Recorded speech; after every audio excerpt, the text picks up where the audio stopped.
നമ്മളുടെ പ്രശ്നം നമ്മളുടേത് മാത്രമാണ് എന്ന് പറയാം അല്ലേ? അതൊരു വളരെ കറക്റ്റായിട്ടുള്ളൊരു കാര്യമാണ്.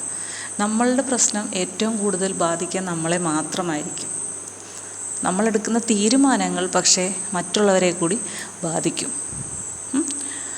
അപ്പോൾ ഒരു പ്രശ്നത്തെ നമുക്ക് രണ്ട് രീതിയിൽ നേരിടാം. ഒന്നുകിൽ അതിനെ സിമ്പിളായിട്ട് കൈകാര്യം ചെയ്യാം, അല്ലെങ്കിൽ കൂടുതൽ ഹാർഡായിട്ട് കൈകാര്യം ചെയ്യാം. അത് നമ്മളുടെ മനസ്സിൻ്റെ ഒരു ശൈലി പോലെ ഇരിക്കും, നമ്മുടെ മനസ്സിൻ്റെ രീതി പോലെ ഇരിക്കും. അപ്പം നമുക്കൊരു പ്രശ്നമുണ്ടായാൽ നമ്മളതിനെ ചിലർ കണ്ടിട്ടില്ല, എന്ത് വലിയ പ്രശ്നത്തിൻ്റെ മുന്നിലും ധൈര്യമായിട്ട് അതിനെ നേരിടും. എന്ത് വലിയ പ്രശ്നമാണെങ്കിലും ധൈര്യമായിട്ട് നേരിടും. കൂടുതൽ അഭിപ്രായങ്ങളൊന്നും ആരോടും ചോദിക്കാതെ സ്വന്തമായിട്ട് തന്നെ അതിന് സൊല്യൂഷൻ കണ്ടെത്തും. അത് എത്ര വലിയ പ്രശ്നമായാലും അതിനെ നന്നായിട്ട് ആലോചിച്ച് സിമ്പിളായിട്ടായിരിക്കും കാര്യങ്ങൾ കൈകാര്യം ചെയ്തു പോകുന്നത്. അതൊരു പ്രത്യേക കഴിവാണ്. അതവരുടെ മനസ്സിനുണ്ടാകുന്ന ആത്മധൈര്യം കൂടുതലായിട്ടുള്ളൊരവസ്ഥയുണ്ട്. സ്വയം മനസ്സിലാക്കാവുന്ന സ്വന്തം തീരുമാനങ്ങൾ ശരിയാണ്, ഇതുവരെയും താൻ എടുത്ത തീരുമാനങ്ങളൊന്നും തെറ്റിയിട്ടില്ല, അങ്ങനെ ആത്മവിശ്വാസം കൂടുതലുള്ള വ്യക്തികൾക്ക് എന്തൊരു പ്രശ്നത്തെയും ധൈര്യമായിട്ട് നേരിടാനുള്ള ഒരു പ്രത്യേക കഴിവുണ്ട്. നമുക്കത് അങ്ങനെയൊക്കെ തോന്നിയിട്ടുള്ള കുറേ വ്യക്തികൾ ഉണ്ടാവും. നമ്മുടെ ചുറ്റുപാടും അങ്ങനെയുള്ള വ്യക്തികളൊക്കെ ഉണ്ട്. അപ്പോൾ നമ്മൾ ഒരു പ്രശ്നം വന്നാൽ നമ്മളിപ്പോൾ ഒരു ചില മനുഷ്യരുടെ കാര്യം അല്ലെങ്കിൽ ഒരാളുടെ കാര്യത്തെക്കുറിച്ച് ഞാൻ പറയാം. നമ്മളിപ്പോൾ എന്തെങ്കിലും ഒരു വസ്തു മീൻസ് എന്ത് സാധനം ആയിക്കോട്ടെ വാങ്ങിക്കാൻ വേണ്ടിയിട്ട് പുറത്തേക്ക് പോകുന്നു. അപ്പോൾ നമ്മളൊരു മാർക്കറ്റിലെത്തുന്നു. അപ്പോൾ നമ്മൾ വാങ്ങിക്കാൻ ഉദ്ദേശിക്കുന്ന ആ വസ്തു വിൽക്കുന്ന ഒരുപാട് കടകൾ അവിടെ കാണും. ചിലരെന്ത് ചെയ്യും, ഏതെങ്കിലും സെലക്റ്റീവായിട്ടുള്ള കട കാണും അവർക്ക്. കാരണം പുറമേ നിന്ന് നോക്കുമ്പോൾ അവർക്ക് ആകർഷണമായിട്ട് തോന്നുന്ന, അവരെ ആകർഷിക്കുന്ന എന്തെങ്കിലുമൊക്കെ ഒരു പ്രത്യേകത തോന്നി, അല്ലെങ്കിൽ ആരെങ്കിലുമൊക്കെ പറയുന്നത് കേട്ടിട്ട്, അല്ലെങ്കിൽ എന്തെങ്കിലും ആയിക്കൊള്ളട്ടെ, ഒരു കടയിൽ കയറി ചിലരെന്ത് ചെയ്യുന്നു, സാധനം നോക്കുന്നു, വാങ്ങിക്കുന്നു. ചിലരെന്ത് ചെയ്യും, നമുക്കിഷ്ടപ്പെട്ട സാധനം അവിടെ ഉണ്ടെങ്കിലും വിലയുടെയോ അല്ലെങ്കിൽ നമ്മളുടെ ഉദ്ദേശിക്കുന്ന കമ്പനിയുടെയൊക്കെ വ്യത്യാസം വരുമ്പോൾ എന്ത് ചെയ്യും, മറ്റു കടകളെ കൂടെ നോക്കും. ചിലർ ബ്രാൻഡ് നോക്കിയേ വാങ്ങിക്കുള്ളുന്നുണ്ട്. അപ്പം ബ്രാൻഡൊക്കെ നോക്കി വാങ്ങിക്കണ മിക്കവാറും എല്ലാ കടകളിലും ഒരുപോലെ വിലയായിരിക്കും. ചിലരെന്ത് കൊടുക്കും, ഏറ്റവും വില കുറഞ്ഞിട്ടുള്ളതായിരിക്കും. ചിലർ ഏറ്റവും വില കൂടിയത്, അല്ലെങ്കിൽ എന്തെങ്കിലും ഒരു പ്രത്യേകത ഉള്ള വസ്തുവായിരിക്കും. അങ്ങനെ ചിലരെന്ത് ചെയ്യും, എല്ലാ കടകളിലും കയറി ഇറങ്ങും. ഈ വിലക്കുറവ് ഉള്ളവരാണ് കൂടുതലും ഇങ്ങനെ തിരക്കി നടക്കുന്നത്. അതവരെന്ത് ചെയ്യും, മറ്റുള്ളവരോടൊക്കെ ചോദിക്കുക എവിടെയാണ് വിലക്കുറവുള്ളത്. അവർക്ക് ക്വാളിറ്റി ആയിരിക്കില്ല പ്രധാനമായിട്ട് നോക്കുന്നത്. അവിടെ വിലക്കുറവോ ഡിസ്കൗണ്ട് അങ്ങനെയൊക്കെയുള്ള കാര്യങ്ങളായിരിക്കും നോക്കുന്നത്.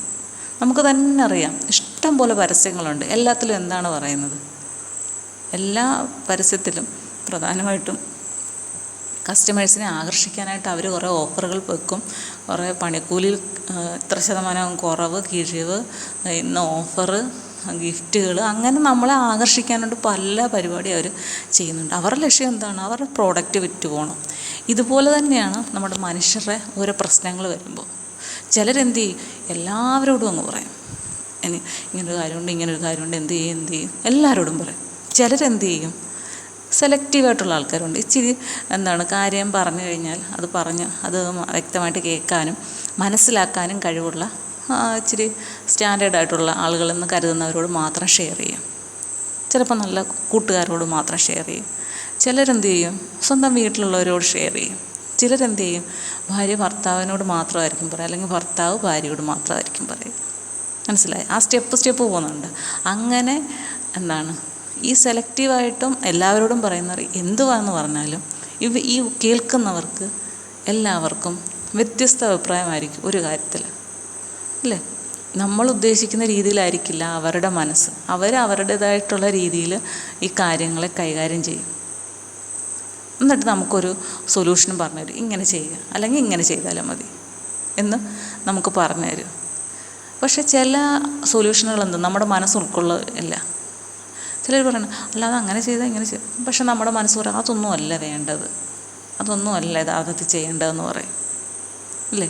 ചിലരെന്ത് ചെയ്യും, അങ്ങനെ പറഞ്ഞു, പുള്ളി പറഞ്ഞത് ശരിയാണ് എന്ന് കരുതി മറ്റൊരാളുടെ അഭിപ്രായം നമ്മളുടെ ജീവിതത്തിൽ യാഥാർത്ഥ്യമാക്കാൻ നോക്കും. ചിലർ ഈ അഭിപ്രായങ്ങളെല്ലാം കേൾക്കുമെങ്കിലും എന്ത് ചെയ്യുമെന്നറിയോ, അതൊക്കെ ഒരു സൈഡിൽ നിർത്തും. എന്നിട്ട് ഇതെല്ലാം കൂടെ വിശകലനം ചെയ്തിട്ട് ഒരു തീരുമാനം എടുക്കും. അങ്ങനെ എടുക്കുന്നവരും ഉണ്ട്. എങ്ങനെ രീതിയിലും ആരോട് സംസാരിച്ചാലും ആരുടെയൊക്കെ അഭിപ്രായം നമ്മൾ സ്വീകരിച്ചാലും എന്ത് പ്രശ്നം വന്നാലും നേരിടേണ്ടത് നമ്മൾ മാത്രമാണ്. അല്ലേ? നമുക്കൊരു പനി വന്നാൽ ആ പനിയുടെ എല്ലാ ബുദ്ധിമുട്ടുകളും അനുഭവിക്കുന്നത് നമ്മൾ മാത്രമാണ്. അല്ലേ? വീട്ടുകാർക്ക് എന്തായിരിക്കും ബുദ്ധിമുട്ട്? സമയാസമയത്ത് ഇത്തിരി ആഹാരം കൊണ്ടുവരിക, ചൂടോടെ കഞ്ഞി കൊണ്ടുവരിക, ചൂട് ചായ കൊണ്ടുവരിക, അങ്ങനെയൊക്കെയുള്ളൊരു ബുദ്ധിമുട്ടേ ഉണ്ടാവുള്ളൂ. പക്ഷേ പനിയുടേതായിട്ടുള്ള എല്ലാ വിഷമതകളും അനുഭവിക്കുന്നത് പനി വന്ന ആളായിരിക്കും. അല്ലേ? അതുപോലെയാണ് നമ്മളുടെ പ്രശ്നങ്ങൾ. നമ്മുടെ പ്രശ്നങ്ങൾ ഏറ്റവും കൂടുതൽ ബാധിക്കുക നമ്മളെയാണ്. അല്ലേ?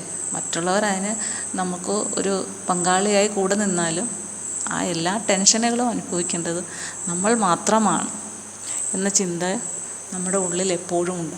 അതുകൊണ്ട് പ്രശ്നങ്ങളെ കൈകാര്യം ചെയ്യുമ്പോഴും അതേ രീതിയിൽ തന്നെ വളരെയധികം ശ്രദ്ധയോടുകൂടി വേണം ചെയ്യാൻ. കാരണം ഈ അഭിപ്രായങ്ങൾ പറയുന്നവർ നമ്മളെടുത്ത ഒരു തീരുമാനത്തിലൊരു പാളിച്ച ഉണ്ടായാൽ ഈ അഭിപ്രായം പറയുന്നവരെല്ലാം നമ്മളെ കുറ്റപ്പെടുത്തുകയുള്ളൂ. ഞാൻ അങ്ങനെ പറഞ്ഞപ്പോൾ ഇങ്ങനെയും പറഞ്ഞിട്ടുണ്ടായിരുന്നു എന്നേ പറയത്തുള്ളൂ. ശരിയല്ലേ? അവർ കൈമലർത്തും. അതുകൊണ്ട് നമ്മളെപ്പോഴും ഒരു തീരുമാനമെടുക്കുമ്പോൾ അത് നമ്മളുടേതായിട്ടുള്ള മനസ്സിൻ്റെ ഉള്ളിലുള്ള തീരുമാനമായിരിക്കണം. ചിലപ്പോൾ നമ്മുടെ മനസ്സ് പറയും അത് അങ്ങനെ ചെയ്യരുതെന്ന് പറയും. പക്ഷെ നമ്മളത് ചെയ്യും. പക്ഷെ ആ ചെയ്യുന്നത് വലിയൊരു അബദ്ധമായി മാറും. അപ്പം നമ്മൾ തന്നെ ആ ഒരു സന്ദർഭം കഴിയുമ്പോൾ എന്നാലും എനിക്കങ്ങനെ തോന്നിയതായിരുന്നു, അങ്ങനെ ചെയ്യണ്ടെന്ന് എൻ്റെ മനസ്സ് പറഞ്ഞതായിരുന്നു, പക്ഷെ ഞാനങ്ങ് ചെയ്തു പോയി. ഇങ്ങനെ ചിന്തിക്കാത്ത ഒറ്റ മനുഷ്യരും കാണത്തില്ല. ഒരിക്കലെങ്കിലും ഇങ്ങനെ ചിന്തിക്കാത്തവർ. അപ്പോഴേ എൻ്റെ മനസ്സിൽ തോന്നിയതാണ് ഇങ്ങനെയൊക്കെ പറയും. അത് പറയാത്ത മനുഷ്യരും ആരുമില്ല. കാരണം അങ്ങനെയാണ്. അതാണ് നമ്മുടെ മനസ്സിൻ്റെ ഒരു പ്രത്യേക കഴിവാണത്. നമ്മളോട് പറയും, നമ്മുടെ ഉള്ളിലിരുന്ന് ഇങ്ങനെ പറയും ചെയ്യരുതെന്ന്. പക്ഷെ നമ്മൾ ചെയ്യും. അല്ലെങ്കിൽ പറയും അത് ചെയ്തോ, കുഴപ്പമില്ലെന്ന് പറയും. പക്ഷെ നമ്മൾ ചെയ്യത്തില്ല. അതാണ് മനസ്സും ശരീരവും തമ്മിലുള്ള ആ ഒരു ഇടയ്ക്കുണ്ടാകുന്ന ഒരു പ്രശ്നം.